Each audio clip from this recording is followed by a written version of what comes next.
Pick the Nintendo Shack and pray. Frederick from Fire Emblem Awakening says, yo.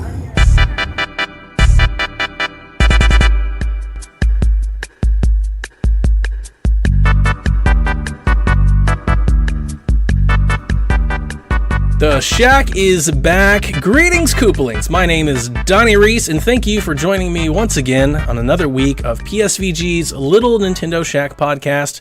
I'm joined here, as I am every week, by my Nintendo sis, Caroline. What's up, girl? What's up? What's up? And our little guest who's going to be causing some trouble, I'm sure. I can't believe we let Seth back, but Seth's back. I mean, they did a Nintendo Direct over there at PlayStation. Didn't go so well, but he was like, see, we did it. I can come back on the Shack now. I was like, I guess so, sure. Is that the way it worked? No, I just got lost. I was... He needs a place to stay for the night. I was headed to Santa Monica and got lost and ended up in this little shack. Thought we were in Atlanta, but okay. What's up, Seth? How you doing, man? Doing all right. I enjoyed the show this morning, by the way. I really like the MLB, the show talk. You don't have enough sports games talk on podcasts just in general. I enjoyed it. Yeah. There needs to be more of that. It's a good game. I need them to make an arcade mode and put it on Switch, and we'll be all set. Well, it's not going to go on. That game's not going on Switch. They should do it. I mean, Cuphead can. Like, I'm just saying, like, it can happen. It's 2019. Whole different world. It's possible. Don't be. See, spoilers. Damn it. I said it under my breath. We have like a whole show and everything to talk about. Everybody knows. Okay, before we get into the show, we're going to return to Hyrule. I have updates on that. So Seth's here, and we're going to talk about that. Before we do, I'd like to thank our sponsors over Patreon. I'm going to go backwards. Let's see how badly I messed this up.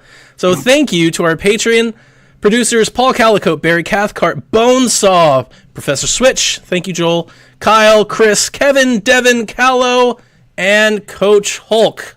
Good job. You did pretty well. That wasn't too bad. Yeah, go backwards. We got to start scrambling these names. We got to do something different. Because it's every week I think to myself, like, I want to like...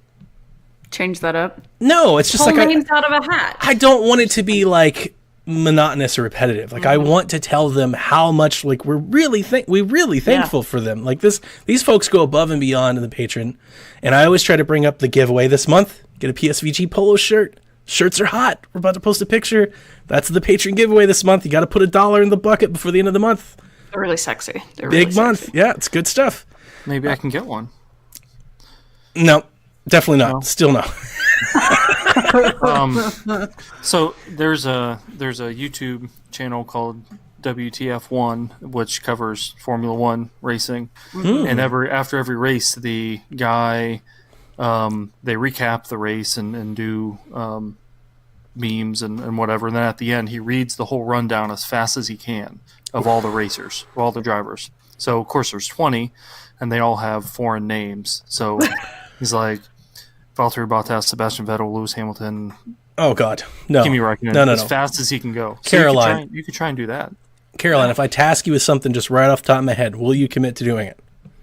That's scary. Here's what I want you to do. Every week, I want you to take one of our patrons, just one of our patron producers, and I want you to do a little poem, a little skit, a little haiku, something to say something nice about them. Instead of reading all their names every week, we'll just do one. So that's doable. Do that, and we'll start doing that. I want to do something. I got to shake it up a little bit. So we're going to talk about Hyrule. Seth's here. Have you started playing the game yet, Seth? I know you got it. Yeah. It was in the mail, so you're already in. You're going. Yeah. Awesome. Fantastic. I just went to Hateno Village, or however you say it. Sure. And then now I'm on the way back to... I just, went to Kakariko Village. Instead of walking there, whatever you call it, fast travel. Glided there? Oh, I was about to say you rode a horse. I don't know. I don't know what you're talking about. There's lots of ways to travel.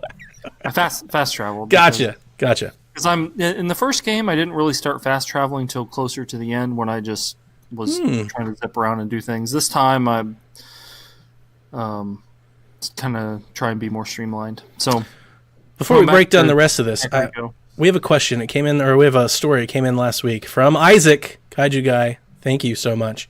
I'm going to paraphrase his first paragraph because he gave us a book report. This is the condensed version. I might have you. So this is his second time playing the game. He played the first time on Wii U. And I tried to play it on Wii U. And I mean, it's playable, yes. I don't want to like make it sound like it's awful, but in comparison, I found it to be quite awful. Like the playing it on the Wii U gamepad, like I tried that one day. Oh, that's a mess. Like the screen tearing and everything, and that is oof. Yeah. So like this has got to be such a better experience, obviously, on the Switch second time around. He said he played the first time he played with his brother, and the second time he's playing with us, and he enjoys how much fun it is to play with friends. Something we've talked about. We talked about with Kyle, we've talked about with Josh, talked about with Devin. It is fun. I think it's a lot of fun to share Breath of the Wild stories. You want to play with a group of people. You want to have, traveling companions to go with you. But he's got a memory that he shared with us. So he says, during the Switch presentation, January 2017, my brother that relates to me over video games was grounded, so I had to watch it alone. I remember locking myself in my room with the lights off, putting on the headphones. The final Zelda trailer dropped at the end of the presentation. Holy mess!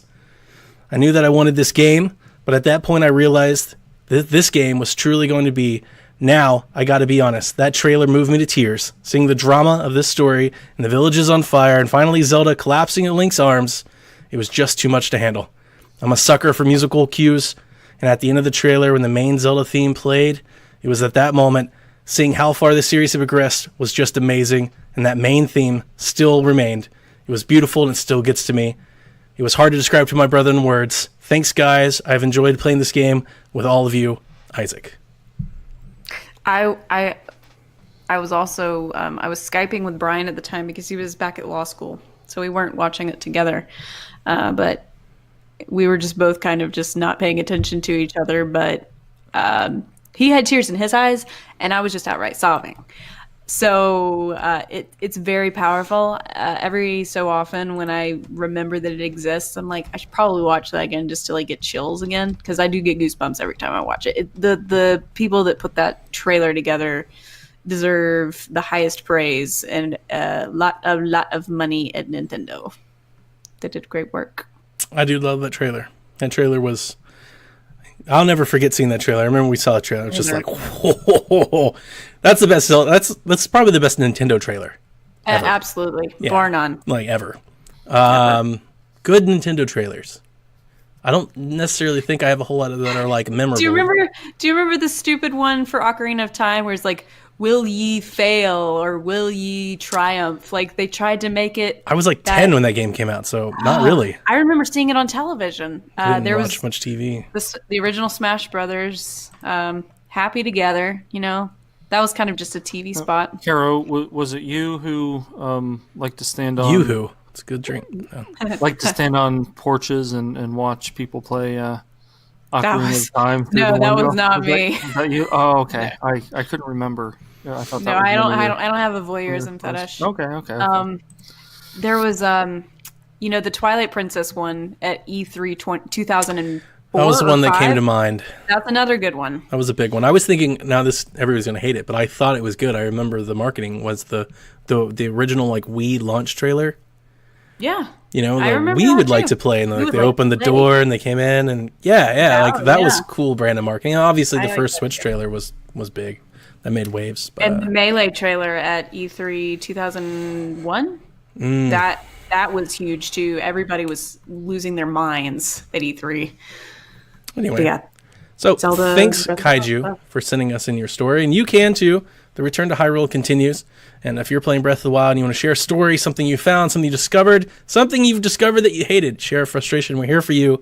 Record your thoughts, send them to me MP3, or write them down like Kaiju. Send them to me on Discord over there, psvg.blog/Discord. Did that right on the first time. That's a first. I enjoyed that. Seth, how have you been enjoying the return to the greatest game ever? Good. In the glow, I was on the review cast when we did that. Yeah. 2 years ago now, and at the time, I think I was pretty amped up about it. Had just finished it and said it was my favorite game or one of my favorite games of all time. And this just, now that I've had 2 years to process it or whatever, this just cements it. It's a great game. Yes. I think it's the only game that I feel like can be creative in how I approach combat. because it makes you be creative, because you don't always have, you don't just pick up the most powerful weapon and run in and do combat with it. You might have a skeleton arm or something. Yeah, you just have to work with what you've got. I remember the first time, and I haven't gotten to Eventide Island yet. Is that what it's called? Eventide. Mm-hmm. I haven't gotten there yet, but the first time I did, I beat is it the Hinox? Yep. Hinox. I beat that there just with my bombs, just kind of running around as away from it as I could and dropping a bomb behind me, and it would do 3 hit points of damage or whatever. It was really weak. So anyway, so that's, I feel a lot more creative than as much as I like Uncharted or Red Dead Redemption or whatever. You can just be more creative in how you approach situations. So Cool. feels good. Good. I haven't done anything new yet. I'm still, I'm going back to talk to Impa again, and then from there I'm going to go out to Rito, since it sounds like that's the way to go, to do the Rito Beast first. I definitely think, having played it the second time, I mean, that's what I said in the first show. I think that's the best one to go first, because that power-up mechanic is just so useful. And it saves you so much time grinding that I think that should be the way most people should play. Yeah. And the first time I played, I ended up in the Zora region first. I think that's the closest to Kakariko. I think they kind of lead you that way. Steer you that way. For sure. So this time I'm going to go kind of the other way around and try and do some of the. I haven't gotten any of the DLC stuff yet, like the Majora's Mask. Yes. Or Tingle's outfit. Yep. What does Tingle's outfit do? Tingle's outfit doesn't do anything. funny? I think it's just Okay. an aesthetic. I don't even remember. think you can upgrade it. You can't upgrade that one. I don't remember what it probably has got to have some sort of buff. I don't remember what it is. Maybe it's stealthy Probably or something. more I don't rupees know. or something. Yeah. I'm still wearing the red Nintendo Switch shirt, which is fine as a novelty. Awesome shirt. But it sort of takes you out of the experience. Oh, I loved it. Around. I wanted to collect like other shirts. They should turn that like Travis Strikes Again. I need like a Dreamcast shirt and like a Wii U shirt, and that'd be awesome. Okay. Let's get Link some merch. It's like, the DLC stuff is really good. You're gonna want that medallion. You're gonna want the Midas helmet, which helps you against Guardians. Not my favorite. So good. I don't like the way it looks. Really good. But Majora's Mask saved me so much time on the second time through. Like, if you're going to play the second time through, you got to do that. Go beeline right for Majora's Mask. I sort of wish in Spider-Man, you played Spider-Man on PlayStation, and I liked unlocking all the different suits there, but I also liked that you could take a suit's power. You could wear whatever suit visually you wanted, but you could take the power from another suit. And use it. So you want to mix and match the the buffs with the way you want to look.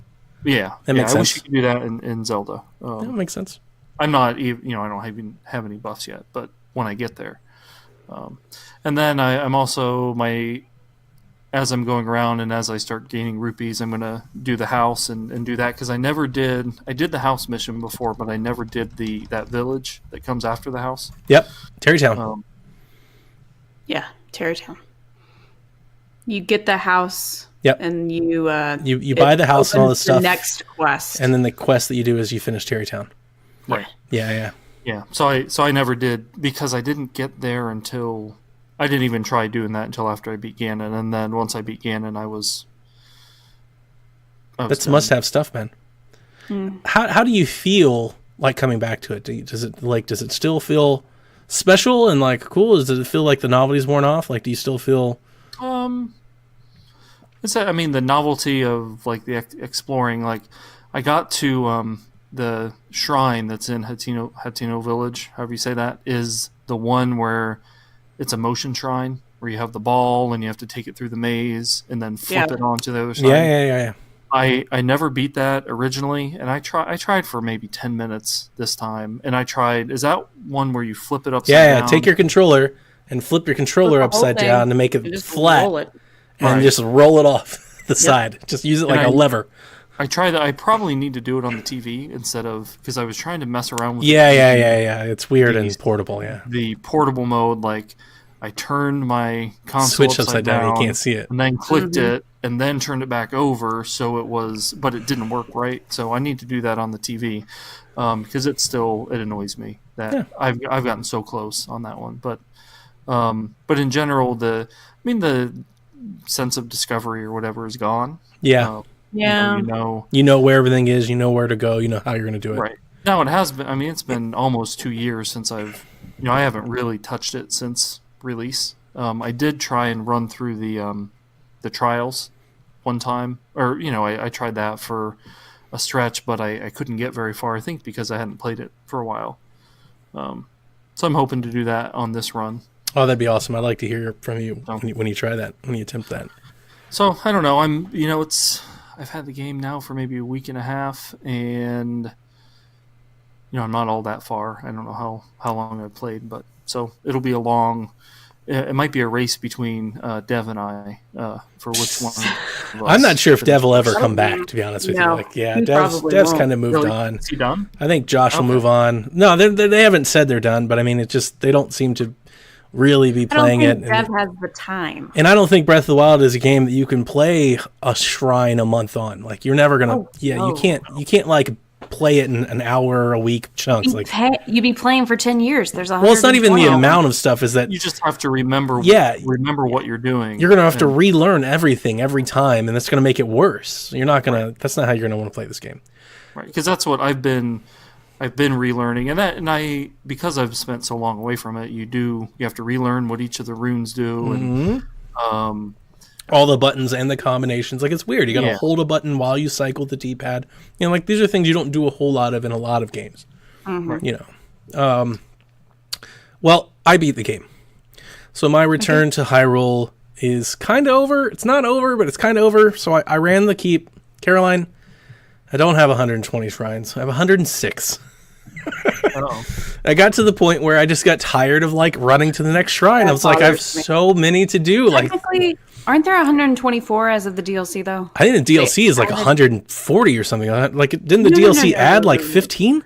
I thought they added 4 more because you only got enough. I think they added more than 4. Heart or one more extra. You can look it up. I think they added more than 4. I think they added 12 or something like that. Anyway, so I'm at 106, and it just got to the point where I started I beat 2 Lionels. I beat one today that I'm really happy with. So the first game, I came across this white Lionel in the mountain region, whatever that is, the snowy mountain region northeast, north of the Rito village.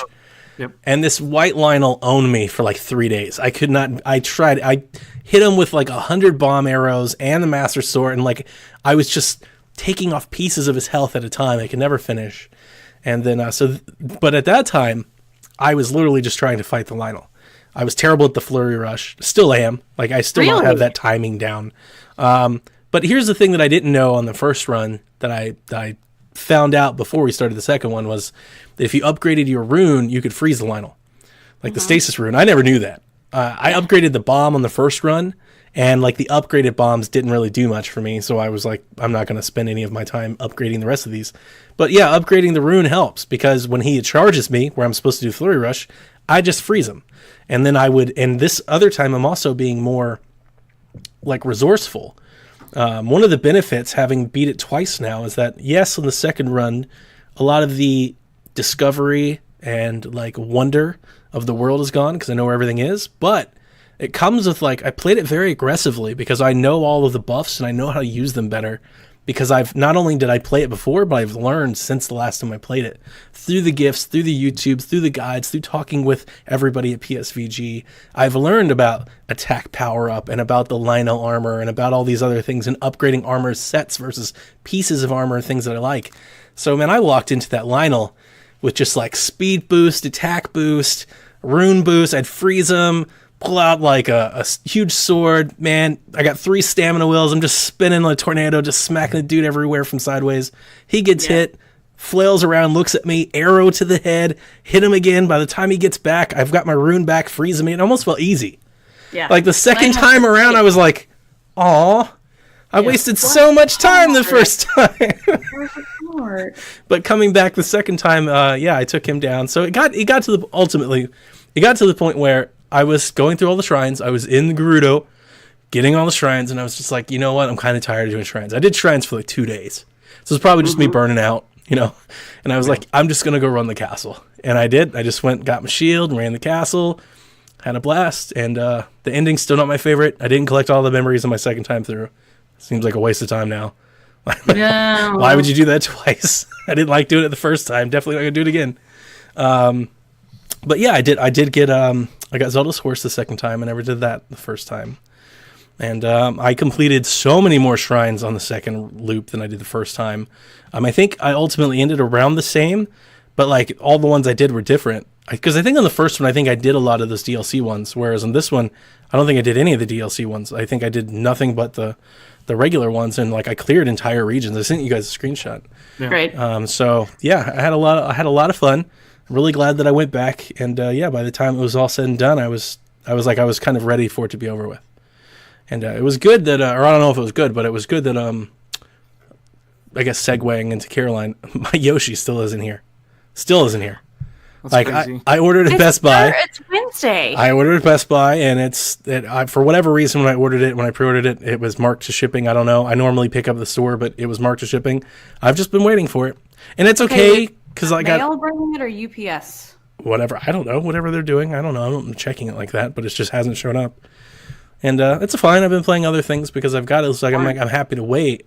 But that's probably the reason why I just went ahead and finished Breath of the Wild. Because Saturday I was like, I should be playing Yoshi right now. So I just sat there and kind of finished it off. And I don't know if I have any other closing thoughts outside of that. I don't know if I played Breath of the Wild on Thursday after we recorded Wednesday, but Friday I definitely delved into Yoshi. I think Brian played a little bit of it. He got off the plateau. He has not made it to Kakariko. In his words, I said, okay, so put a mark down where the king told you to go to Kakariko. He said, screw that. I'm not going there.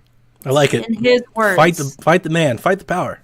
I'd say that initial trek to Kakariko is a lot longer than I remembered it being. It takes a while to get over does. there. And I think I immediately tapped in my Link amiibo to get Epona just to get over there. Okay, that makes sense. That's smart. I don't have amiibo. I do have a horse, and I named it Sekiro. Nice. So you're playing Sekiro. I'm playing Sekiro. I forgot to mention, I am actually really proud to say this. Jack beat the Sekiro? Zora Divine Beast on his own. Wow, that's amazing. All by himself. The first time he played Breath of the Wild, he had a really hard time. It was really hard. He kept dying. He kept playing. He had that child wonderment. When we first got it 2 years ago, he would just go around the Bakawan camps and try to fight them until he died. That was the game to him. Yeah. He had no idea what he was doing, quests or anything. That was all above him. Second time now we're playing, he watches me get off the plateau. He gets off the plateau. He watches me go through the Divine Beast. He comes back to me. He's like, Dad, I turned on YouTube on my TV. I sat there with my Switch, and I followed along a walkthrough, and I beat the Divine Beast all on his own. I was like, dude, that is amazing. He's 8. I know. That's incredible. That I wasn't easy. beating Zelda Dungeons at 8. No. Especially Breath of the Wild. I remember printing off walkthroughs, I think at around 10-ish when I played Ocarina, which is a really good segue to the next question before we get on to Yoshi. Paul asks, this came from last week when we talked about the things we didn't like about the Zelda series, and I said dungeoning is not my favorite. What is your most hated dungeon in all of Zelda games? His is definitely the Water Temple, for obvious reasons, and Ocarina of Time. He hated having to constantly change the water level so many times. Lake Bed in Twilight Princess. Because it's terrifying. And the water thing. Yeah, and I don't know. The music is eerie. I remember one specific thing that I just dreaded when I was... God, that game came out when I was 16 years old. So I just remember going to the fortune teller and asking for a love reading to see where the heart pieces were that I needed. And I remember she showed a room that was in the Lake Bed Temple, that room where you have to raise and lower the scales. And I was so freaking mad. I was like, I'm not going back there. I just wasn't going back. The more feel, just everything about that. Those little turtle things that have the things on their back that steal things. You have to claw shot off of them. Everything about that dungeon was just terrifying and annoying to me. Lakebed Temple. Seth, do you have a most hated dungeon temple? Well, I haven't played nearly as many, and I don't know the names of anything. But in Link to the Past, when I played it on 3DS, there's one dungeon like boss where during the fight, like the floor, there are parts of the floor that fall off, and you keep falling through it. Yeah. I didn't like that part. That's annoying. I can't remember which one. It's the one with the the hamburger, right? Yeah. I can't remember his name. Hamburger. I never liked Jabu Jabu's belly. In all I don't like Jabu Jabu either. Everything bothered me because all the rooms look exactly the same. I hated that thing about that. And I hated the ice palace. I hate just ice levels in general. It's funny, everybody talks about water levels being bad.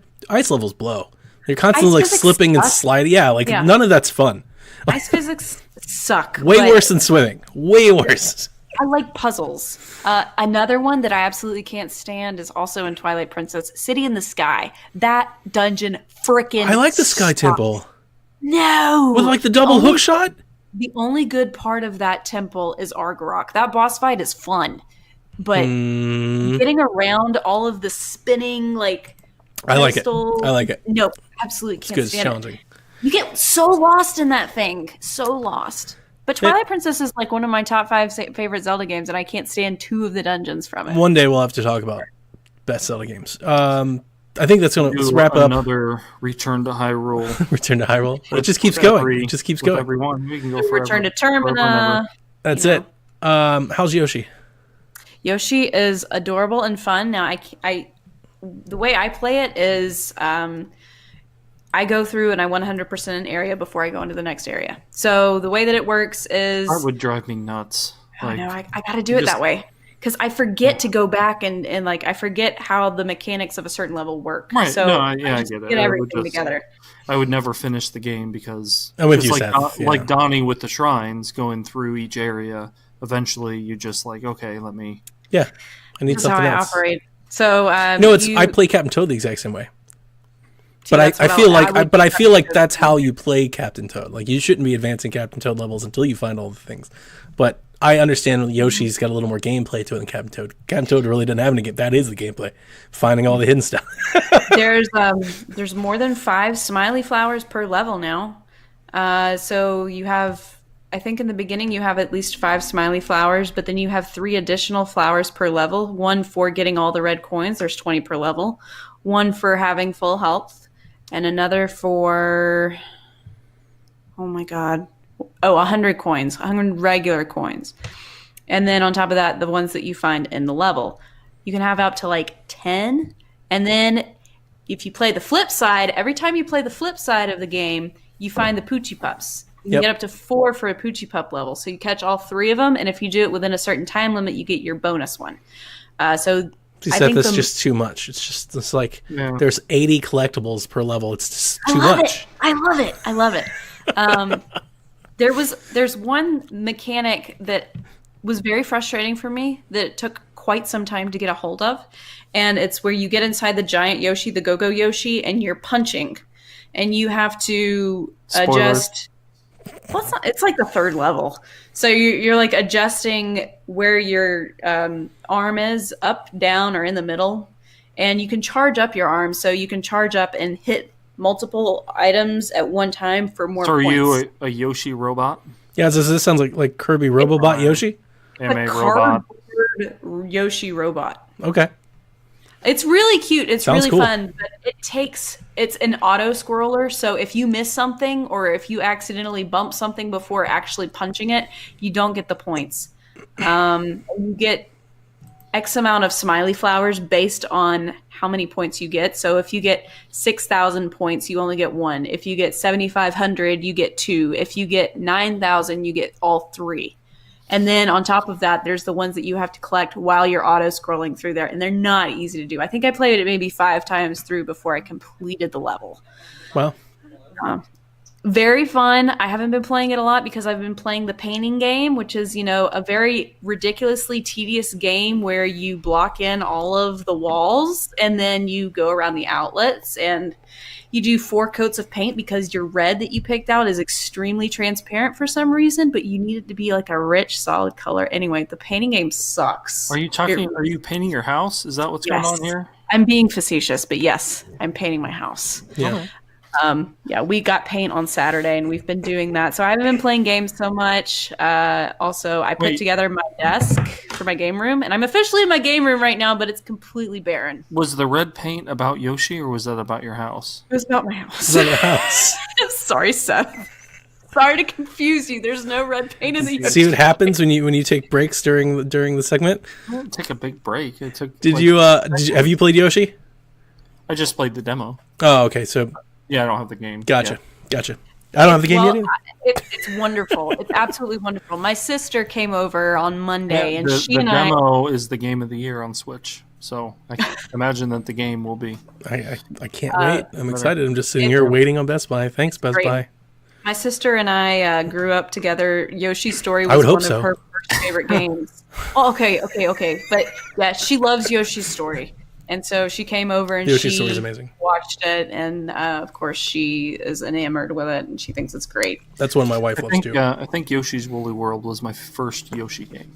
It's a good one. Really? It's a good one. Yeah, it's a good one to get into. I think it was probably the most complete one until this one. I think this one's going to be the bomb. I think it beats. It's going to be can you, thinking of the kid angle, can you beat a Yoshi level without doing any of those collectible things? Oh, yeah. You can just run to the end. Yeah. So they can do whatever. They can collect as much as they want or none of it. Or they want. Yep. As long as you beat Yoshi. The level, go to the next node and you're good. The beauty of Yoshi games. Yep. Now we just need a Yoshi Dream Course 2. That'll be all set. And you can put it on mellow mode and cakewalk it. Jack did that on Woolly World. That's what Jack did when he was he was like 5. So it's been a while. He's still 5, right? Yeah, still 5. I'm terrible with my kids' ages, but that's a conversation for another day. Before we get out of here, I'll just say that while I've been playing some Xbox games, messing around, but I also we've played Mario Maker this past week. Yeah. No reason. I don't know why. Just I came downstairs, Jack had it open, and I was like, let's sit down and play. We played it all night long, played it the next day. I can definitely feel like I think he's itching. We really love Mario Maker. I believe if I can let's quote PSVG Prime correctly, I believe Lucas called it a niche game. And Kevin said that he just wasn't interested in it at all. I think Mario Maker is a big game, bigger than a niche game. I think niche games sell 250,000, maybe less. I think Mario Maker is going to sell 2 million. It's going to be one of the bigger I agree. I mean, games on the Switch. All the rage. People don't realize it was all the rage on YouTube and Twitch when it came out. I guess the feeling is that it loses its luster as a sequel. I don't know. I mean, I think it's going to be a really big deal. If you can port over your levels from the Wii U version, that's going to happen for sure. Huge. That's going to happen, and I expect them to have a bigger emphasis on event courses and a bigger emphasis on their own custom creations and a bigger emphasis on course discovery. I just think we haven't seen any of that because they're holding on to that. But I would expect. So, I mean, I don't want to derail that's what I'm playing into a whole conversation about Mario Maker. But Mario Maker 2 we've seen some changes to the level design. We've seen some changes to how we build things. Obviously, they've mapped this controller, circle, hold, wheel type thing, which is fine. We talked about this before. I don't think it's going to be nearly as good as a touchscreen. It will be fine. We will get over it. It'll work. So how can they make the game better? They can give us more options, of course, but they can do things like that. Discovery, network code, making it easier to share, make it easier to find, easier to download levels, more event courses. I love those event courses. Do you remember those? Oh, yeah. Those event courses were amazing. The Pokemon courses and then the Nintendo World Championship courses and all of they automatically gave you the developer courses and stuff. They should do a lot of that. They should get Suda51 to make a course and put it on there. And, that should be a thing. I played the game because I had it on 3DS. Yeah. And they had none of that. Oh. And so it... Well, they did. You could share courses, but you could only do it via Street Pass, and I imagine you weren't doing much Street Passing, there was nothing there. I mean, you could... it was basically an endless 2D Mario Yeah. player, which is good. I mean, 2D Mario is great, but when there's no rhyme or reason to it. Yeah.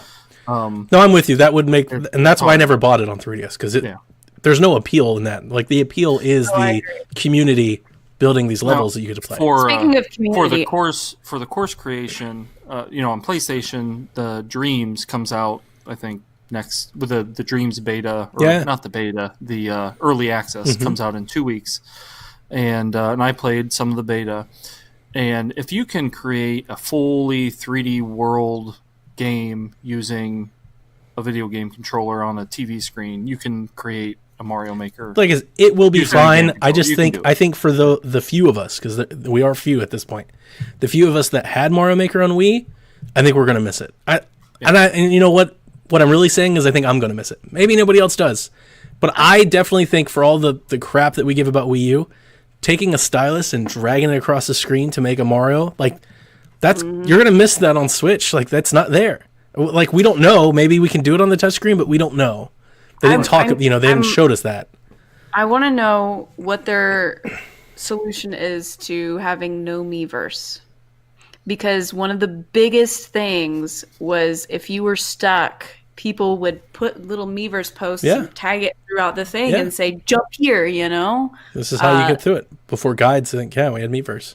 Stamps. Like, I watched Game Grumps quite often. I just remember people posting stuff to the streamers. Hey, Grumps, do this, play this course.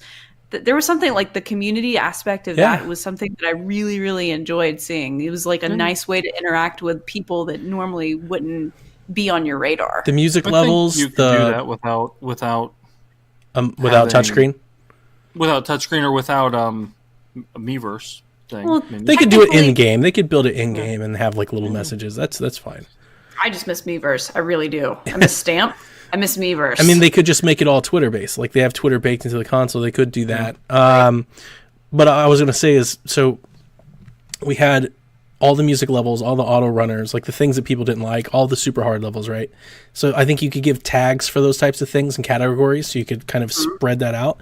And then also, I think a big thing that they can do with Mario Maker 2 that I'm really hoping for is, on Mario Maker, you had all of the skins that you could unlock, but you could only use them on the NES style, right? So you could like make a Splatoon level where you get to play as the Splatoon girls or the squids, and you could, all that. Like, Jack really loves that. Playing like 2D Zelda games as Link, because he got the mushroom. What they need to do is they need to adapt that to all art styles.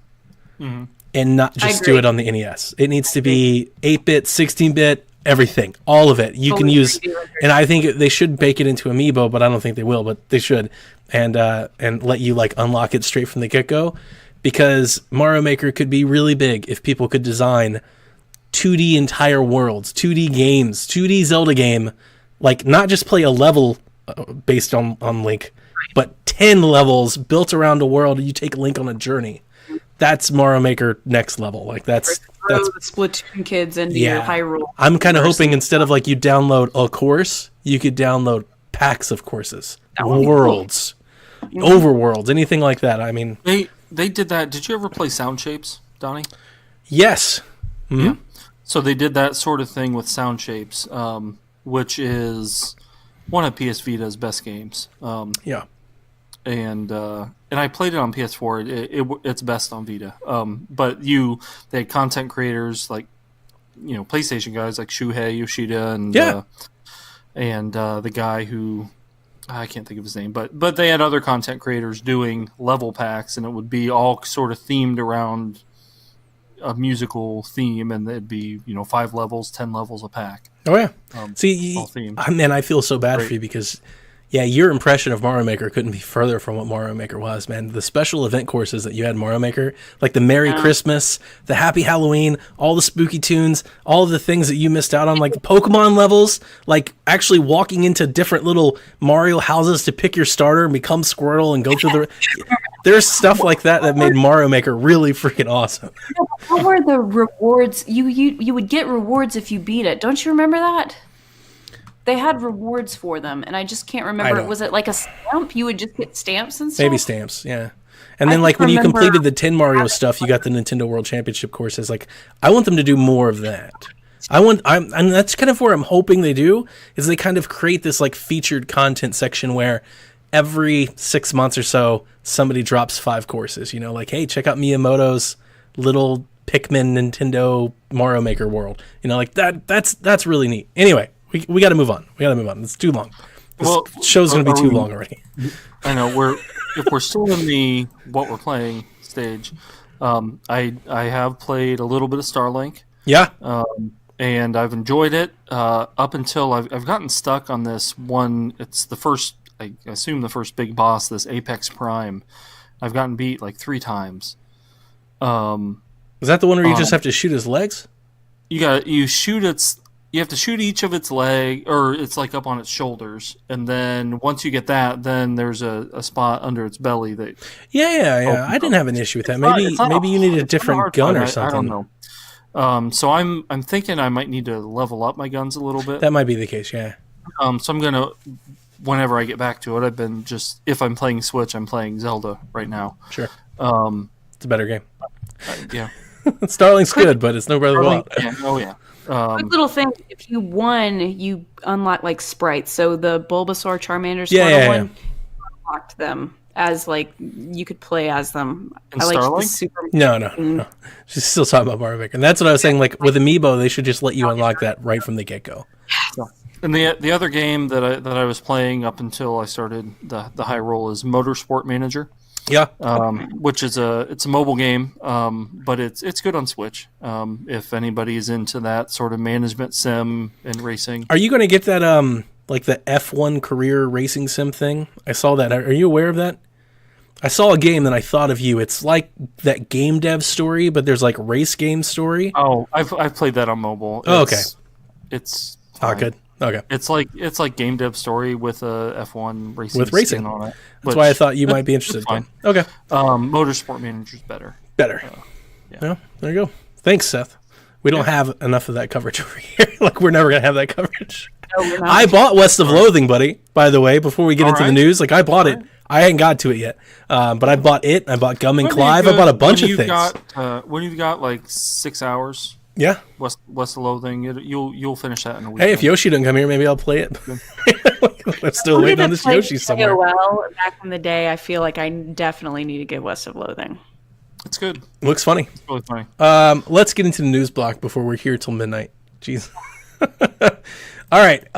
Sorry for the show taking so long. We love Seth. So I'm going to get a couple of these out of the way real quick. Nintendo Switch Online update April 10th. Super Mario Bros. The Lost Levels and Punch-Out featuring Mr. Dream and Star Soldier. Here's what I'll say. Punch-Out's amazing. Mario Bros. The Lost Levels? All right, it's something. I might play it. I don't know what Star Soldier is. Never played it before. You got anything Really, on you that? haven't heard of it? I think it was a Nintendo-produced game. I can't remember who developed it, but the name is familiar. It's like an amazing game. I feel like Kevin's like cringing somewhere. He's just like, "Arr!" I know about Star Soldier. I'm over the NES, man. I'm over the NES stuff. Like, and we'll get to that here in a minute. But I'm just like I'm tired of it. Say I have the NES Online subscription. Yeah, and I've not played online with anybody. I've not played online since I've gotten. We need to play I've Tecmo Bowl then. I've tried the NES Online twice. I've tried like 2 games on it. I don't even remember what they are. Super Mario Brothers 3 and amazing Super game. Mario 1. I tried those. Not as good. And they're fine. Fine. Super Mario 3 is fine. It's fine. It's the bomb. Super Mario 3 is perfect. It's an amazing game. I played it before. I haven't played I get Super it. Mario Brothers I get 2. So I'd rather play that.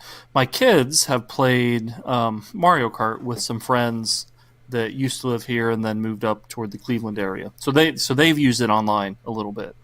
Mario Kart? He's talking about like the online multiplayer. Just online. Multiplayer. I've not even played anything online. Not NES multiplayer. Period. Okay. So he's showcasing so how far, little he values the service at this point. But I should say I did play a little bit of Tetris 99, which is a great game. That's a good game. I'm awful at it. So it got worse. Like if you got in the first day, I was like, man, this is cool. Play this game forever. Like the 5th day, I was like, I never want to play this game again. Yeah. They're getting slaughtered over here. That is one thing that if they do more things like that, maybe not battle royale games, but I want discounts. I'm ready for them to come out and tell us about. Absolutely. All right, if you're a Nintendo Switch Online subscriber, you get 10% off at all purchase or something. I need a discount. Because that's the ultimate value for me of PlayStation Plus. It's not the free games. I need Super Nintendo games, which I'll hold here for a minute. I'm telling you, man. Box Boy and Box Girl. Remember, I've been saying that I can't pre-purchase this game. I can't pre-purchase Mario Maker. These games, we don't know what they cost. We still don't, by the way. But in Japan, they're selling for 1,200 yen, which is like $10.50 American. So I'm going to go out on a limb and say it's probably going to be $9.99, which is amazing. If it's $9.99, you've heard it from me. Before Kevin steals your joy, everybody go buy Box Boy. Box Boy is amazing. For $10, it's worth it. It's going to be totally worth it. I love Box Boy. Really excited. Somebody told me this on Twitter. I'm like too excited, aren't I? Like nobody should be this excited for Box Boy. Like I'm really excited. Like I'm gonna plan like a game night around Box Boy. Like when it comes out, that's what I'm doing that night. I'm gonna sit down and play like 20 levels of Box Boy. Are you calling off work for Box Boy? No, but I get. Okay, but you're not. Then you're not. I'll play. I'll download it as soon as it's available and play it at lunch. Like I'll bring my Switch with me that day. Say you don't like games, but isn't Box Boy just literally puzzles? Yeah, but they're not. No, so I didn't say I didn't like puzzle games. I've never said that. I like puzzles.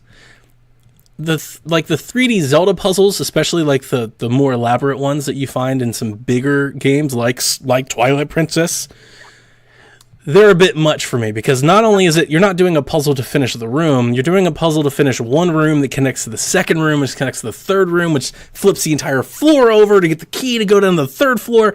Box Boy is like, how do I jump across this gap? Like it's I love that. I feel and you know what? It's not a Zelda thing. So there are some that were like, I can't believe you said you didn't like the dungeons. I'm the exact same way, Seth, about Uncharted. I hate all the Uncharted puzzles. They're too much. Like I'm like, can I skip this? Please give me a skip option.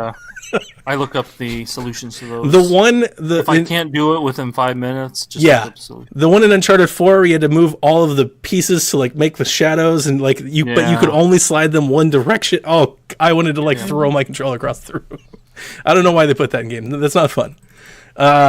Anyway, let's get on to the. Should we talk about other little bits and then get to the meat? Or should we do the meat and then end on little bits? Hellblade: Senua's Sacrifice comes out next week. I saw this game running at PAX. It looks incredible. Now, I say that meaning it looks incredible by Switch standards. And really what I'm saying is it looks like it does on Xbox, PlayStation, which is incredible on a Switch. That's like a backhanded compliment. It's kind like, of. You're pretty fly for a white guy. It's like you're I mean, because we see Switch these game, ports like Wolfenstein and everything. And we're like, ooh, what's it going to look like? Like we still haven't seen what Mortal Kombat 11 looks like. Like they are really trying hard not to show us that game. It is going to be 60 frames a second at 360p, and but Hellblade looks like it does. Like Hellblade looks great on Switch. I saw him playing on TV. I was like, man, that's it. That's the game. So buy that game, folks. Caroline, buy that game. Buy Hellblade. It's amazing. I will look forward to it being free on PlayStation Plus when it releases on Nintendo for $40. Game Pass, yeah. Definitely gonna do that. Caroline, hit Rune Factory. I bet. All right. Rune Factory 4. Nobody cares about Rune Factory 4. It's true. He does. I do, and I know a lot of JRPG people do. Isn't your nickname? What? I don't know. What? Where was that going? You legitimately got me interested. I was like, what is her nickname? She has a nickname? Okay. Rune Factory 4 Special, the remake that was originally on 3DS, is now coming to Switch, as we saw in the Direct, is getting a physical limited edition in Japan. It's called a memory box version.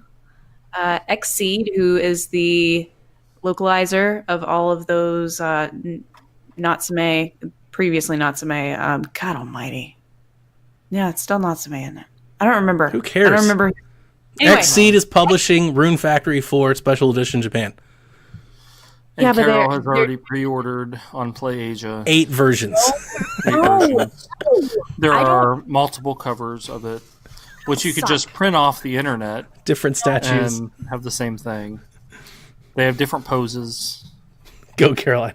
So Just so frustrated. Seth has to come check more. I have an Said on article. Twitter I have an that article there's- to share also. It has nothing to do with Rune Factory. But it's actually one that Caroline, please finish. If I can it's read. actually one that people might be interested in. Oh, God. It says no comment right now on it coming to the West, but they are taking player suggestions. On their Twitter, they said this.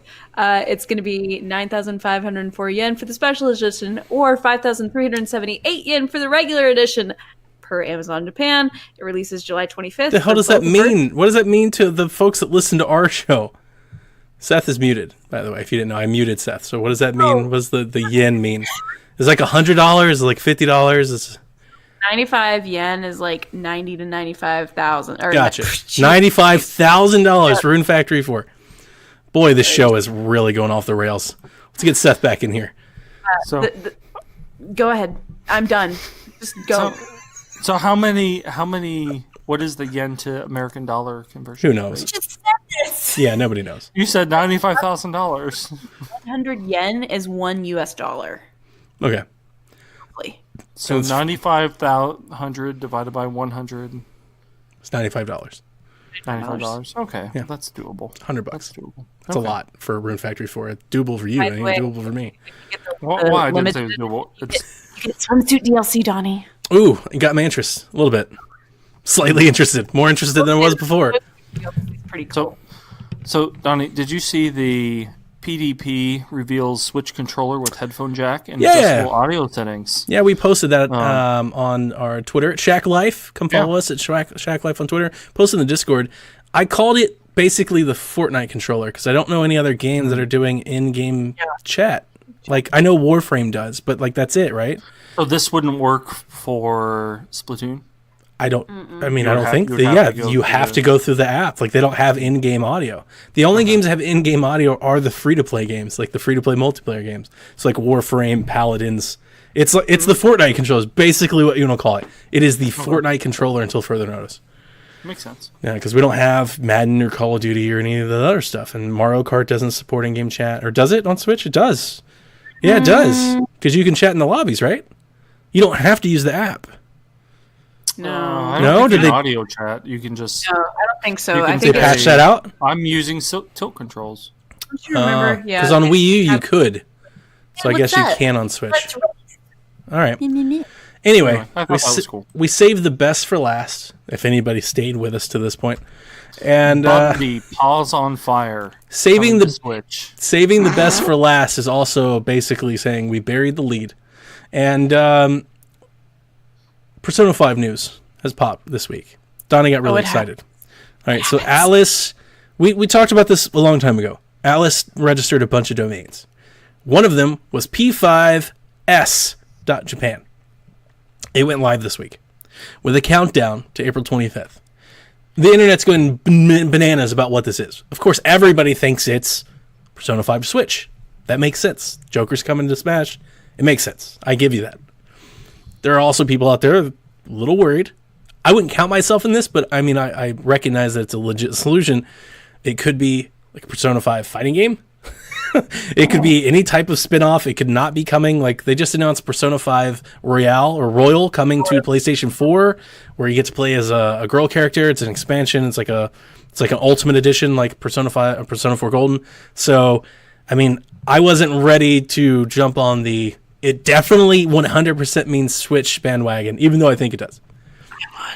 Here's the thing. Wario 64 comes out last night. In the middle of the night, Discord was lit up, by the way. It wasn't in the middle of the night. It was bedtime. Yeah, it was but- midnight. I was up. It was like 12:30. It was. No. Not at. Yeah, I was going to. It was late. Anyway, Shack Discord was lit. We had all kinds of folks showing up. Best Buy internal employee inventory system showed Persona 5 Switch. Quote unquote. SKU. Full SKU. Not like a label, like full SKU, item number, everything. Like full SKU internal. He had pictures of it. He said he sourced them from multiple people. Then, other Nintendo insiders said, I called my manager. They said they see it too. So we have multiple sources from multiple different people all saying, oh yeah, this is in the system. Persona 5 coming to Switch. Now, technically, based on everything we're seeing, this is either a really elaborate ruse or this April 25th Persona concert that they're having in Japan, or this often rumored Nintendo Direct that may or may not be happening. We might see an announcement for Persona 5 coming to Switch. Isn't the Nintendo Direct just a perpetual rumor?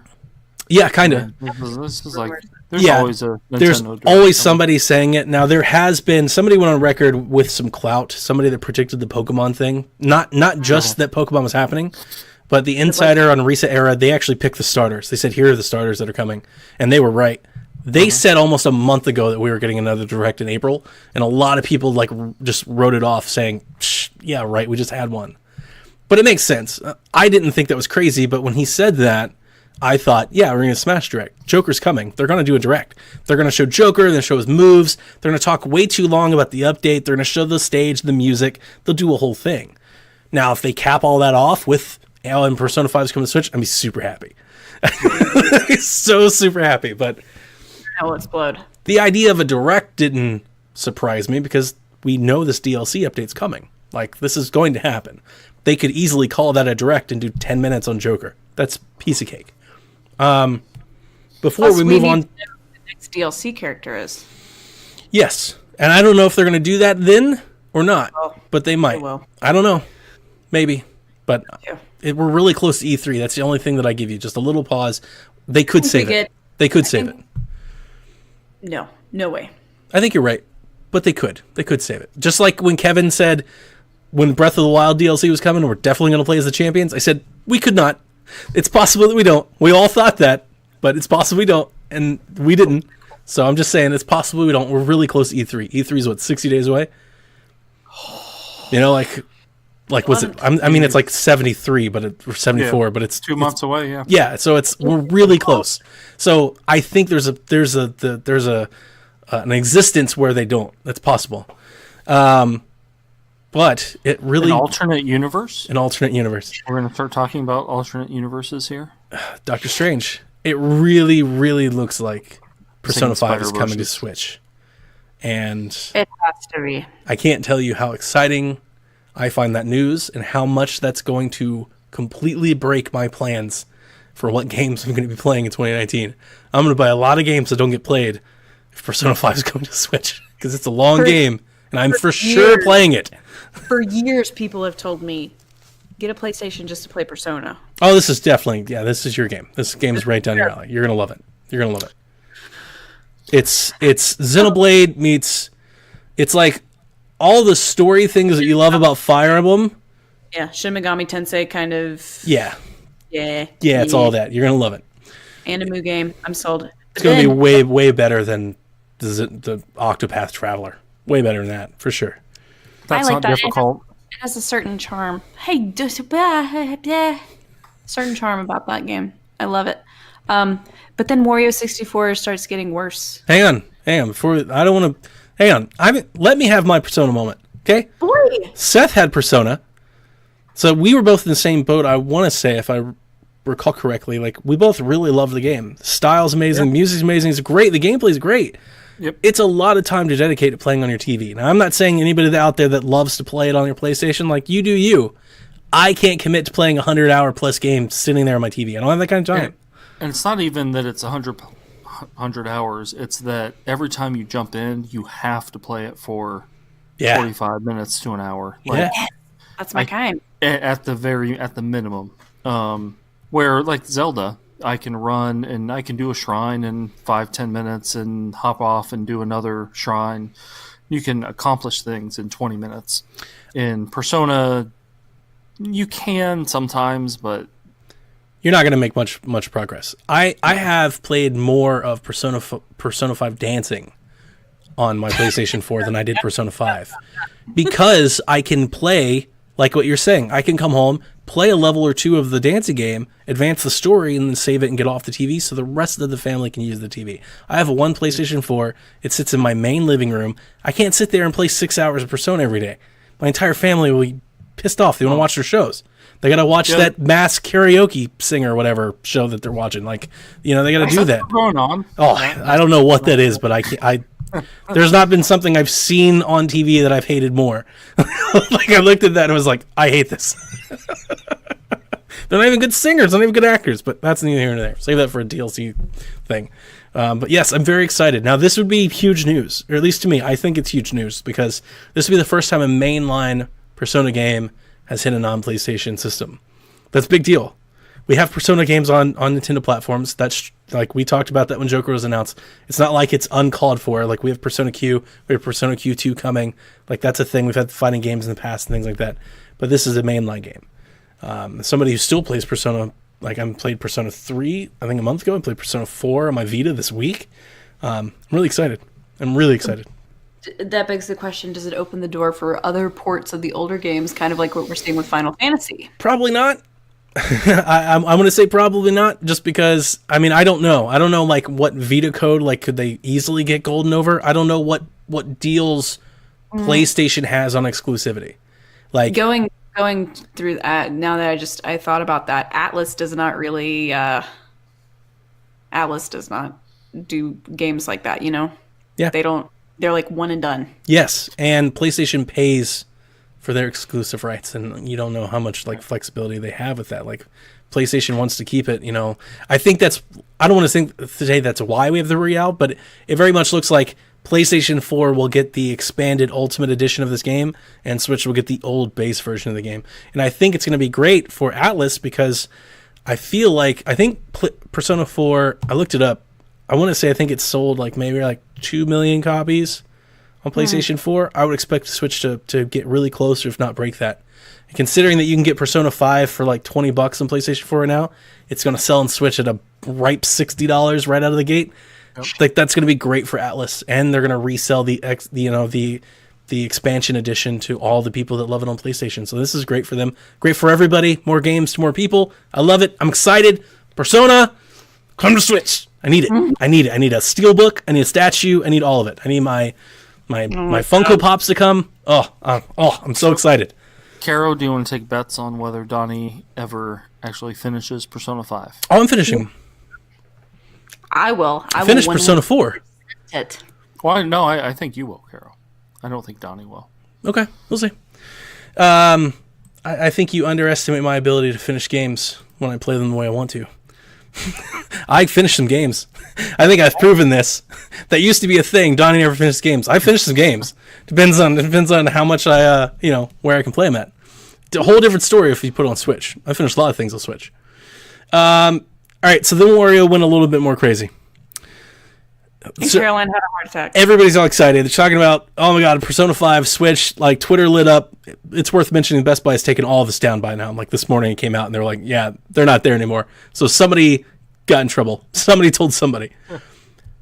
They also showed pictures proving it, multiple sources. Metroid Prime Trilogy on Switch. This is not a shocker. We've known this. We've been expecting for a long time. Often rumored, long rumored. It better be remastered, Caroline, or I'm going to come on Shaq and rip it a new one. I just want you to know that. I'm going to be really upset. I don't think it has to be. There is a parallel universe where they just dump the ROM. That's totally within Nintendo's history and legacy to do so. It's long between Metroid Prime games, though, and with a new game on the horizon delayed, they have to. I'm scared that they're going to tell you, like, it's the first time you can play it on the go, and that makes it worth $60. Like, I'm telling you, I'm going to be really pissed. If it's not remastered, it better be no more than $19.99. Like, I'm going to lose it. For the trilogy, for all three? Yeah. And then it gets weird. They also show a listing for Zelda: A Link to the Past. Retail. Not Link's Awakening. A Link to the Past. A Link to the Past. This is in addition to Link's Awakening. So if you're like, oh, well, they already announced the other one, maybe it's a mistake. No. There's separate listings. Zelda: A Link to the Past. Retail versions at Best Buy. All right. This could mean a lot of things. And Caroline, I know you have your idea. So I'm just going to set you up here. Okay. If you followed Nintendo for a very long time, like before you go crazy with all kinds of crazy ideas and fantasies, it very well could just be them putting the port out. It could be them saying, like, we're not going to use Nintendo Online for, all Virtual Console, or we're going to do both.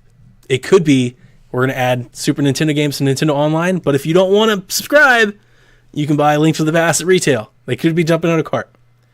It could be I don't want to call it remaster, Reimagine? No. It could be that, but I wanted to say it also could be like a touched up version. The same game, but like 1080p, widescreen, maybe a new, like they could just be giving it a little bit of an overhaul, a little modernization, and they're releasing a map that doesn't move one frame to the next frame. They could do something like that. So that also could be, it could be a reimagining. Go Caroline. Who was the gentleman that came out with the... That was King Zell on Resetera. He said that if you love Breath of the Wild, stay tuned for next year. You're going to love 2020. This is going to be a reimagining of A Link to the Past with a Breath of the Wild engine. You heard it here first. That's my theory. I'm sticking to it. I like your theory. I like it. If you listen to PSVG Prime, they covered this story for us. I really love them batting cleanup, by the way. I always feel like we miss things, and I like having them to pick up on stuff.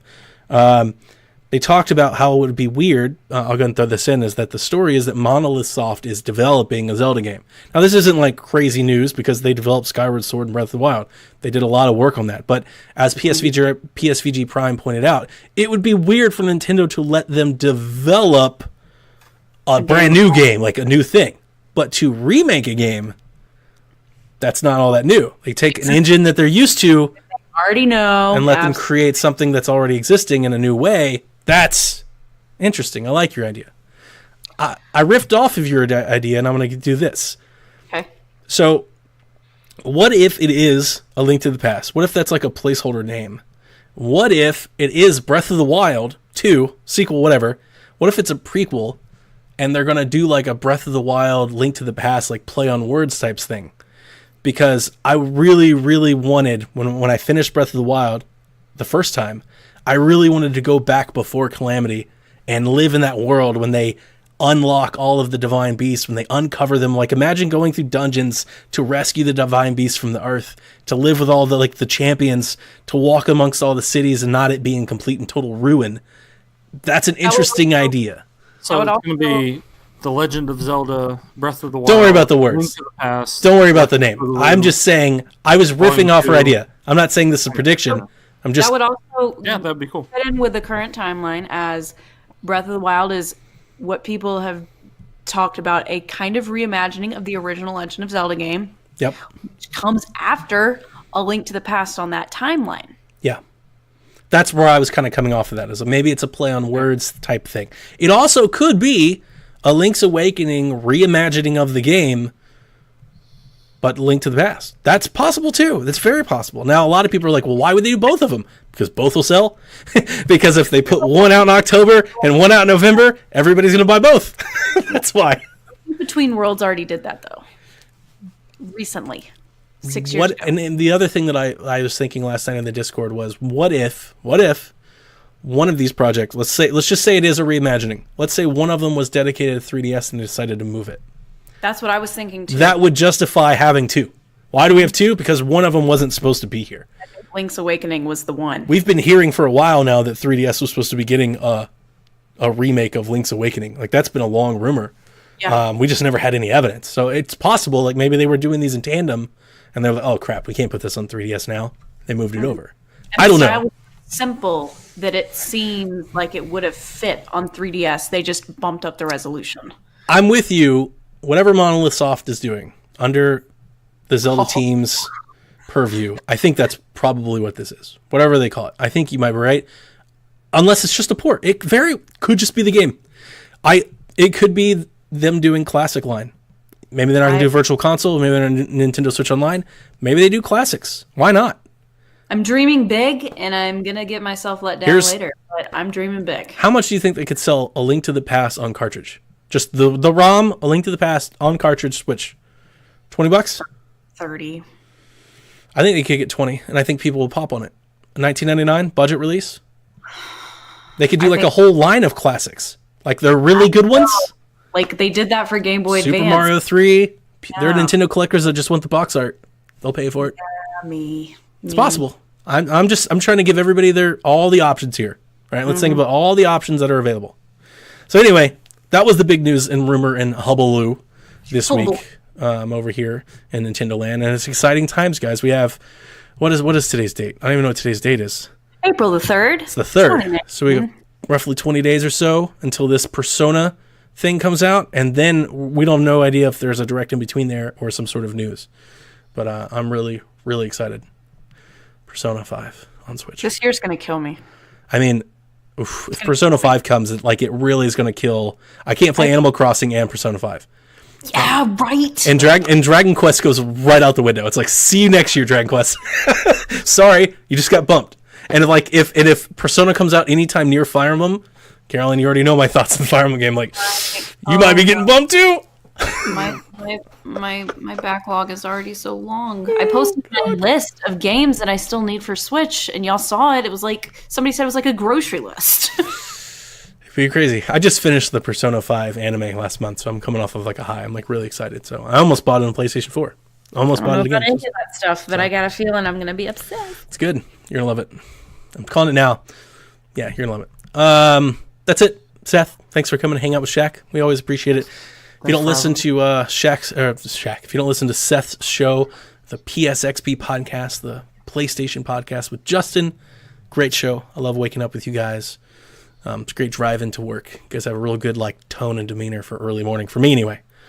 Sometimes you open up news podcast and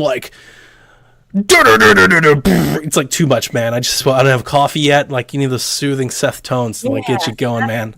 Justin both have very. I keep meaning to mention it on our podcast that if you have a podcast app where you can speed it up to about 1.3 or 1.4, then our podcast flows pretty well. Because we record at 6 a.m. so early. You can if you can speed it up a little bit, it flows pretty well. I listen to all of my podcasts on a faster timer. By the way, that's a Sean Capri. I do for tip. The most part, unless I listen to an F1 podcast with Danny O'Dwyer. Yeah. Called Shift F1, and he's Irish, and he speaks pretty fast. That's so too much. I have to slow him down to the regular speed, or otherwise I can't understand what's going on. Cool. Well, thanks for coming to Shaq, man. We really appreciate it. Doors are open anytime. Thanks for not evicting me. I came this close. I'm just kidding. Caro, do you have anything else? No, I do not. Okay. Yeah, that's it. That's it, guys. I'm not gonna parse any words. Let's get out of here. Good night, Koopalings. Thank you so much